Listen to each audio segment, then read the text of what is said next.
Welcome back on a Friday morning. Man, that's a nice looking sky, 7:30.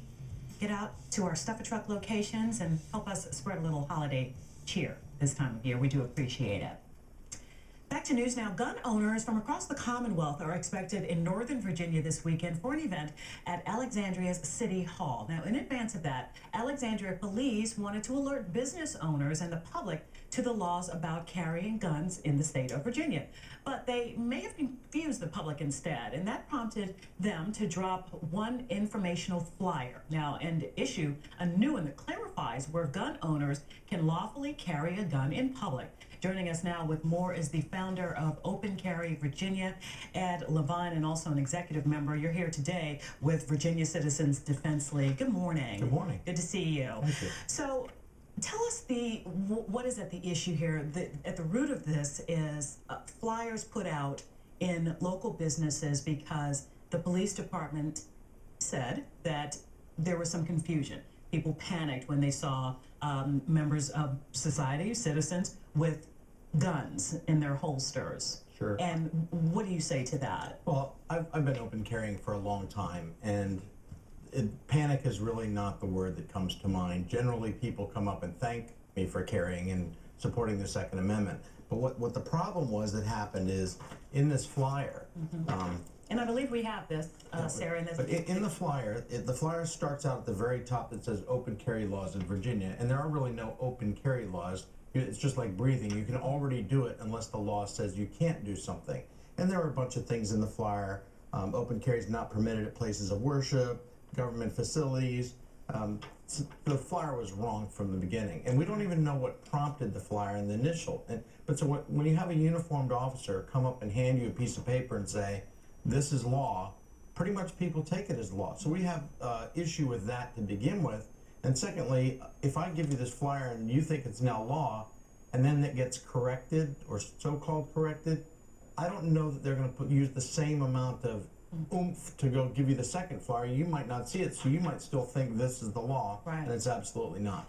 And what we showed, that flyer, the graphic that we showed, if you will, was the second one. It was the corrected flyer. So, Sarah, if you can put that one back up, Sarah's our producer. And the second one is it's much more simplified, right? That's the first one. It has the wrong information on it as far as with regard to the law. Then the second one virtually says nothing. Virtually says nothing. Okay. Now, VCDL. We give out these cards to members, these small VCDL cards to members, to gun owners, to news places. It's also available online on our website for free, vcdl.org. And it basically tells the laws, and we update them as the laws change in the Virginia General Assembly. And I teach roll call trainings at our local police station because they have to know a whole gamut of laws. We really concentrate on just the gun laws, and we don't want this patchwork of laws in the state so that people have to worry about what county they're in or what they're doing. They know that if they know these laws in Virginia, it's going to be good and loud in Fairfax, right. Alexandria, wherever.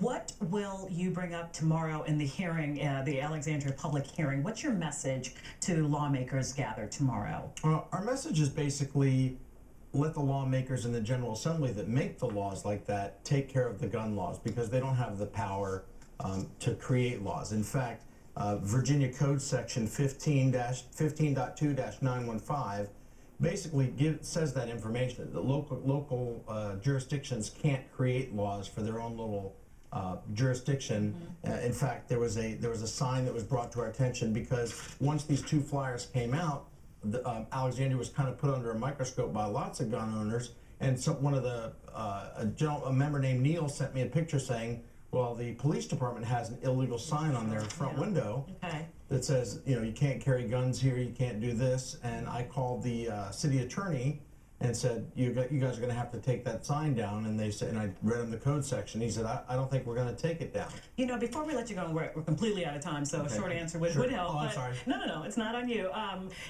If the police, this is at the door of a police station, and if the police themselves in what you're saying, don't quite understand or grasp the entirety of the rights of gun owners and those who carry their guns in public. Sure. What's your opinion about the rest of us who might see someone and say, I don't know if this person is a bad guy or a good guy with a gun? Well, generally, anytime that there's any type of crime, bad guy, and there's a bad guy with a gun, they always call good guys with a gun.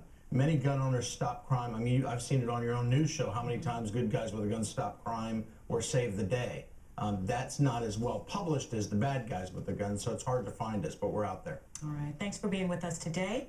And again, the Virginia Citizens Defense League will be tomorrow at the hearing in Alexandria. We thank you for stopping by here Thank first. Ed Levine, nice to see you. Have a good to see you. weekend. Steve, over to you. All right, Allison.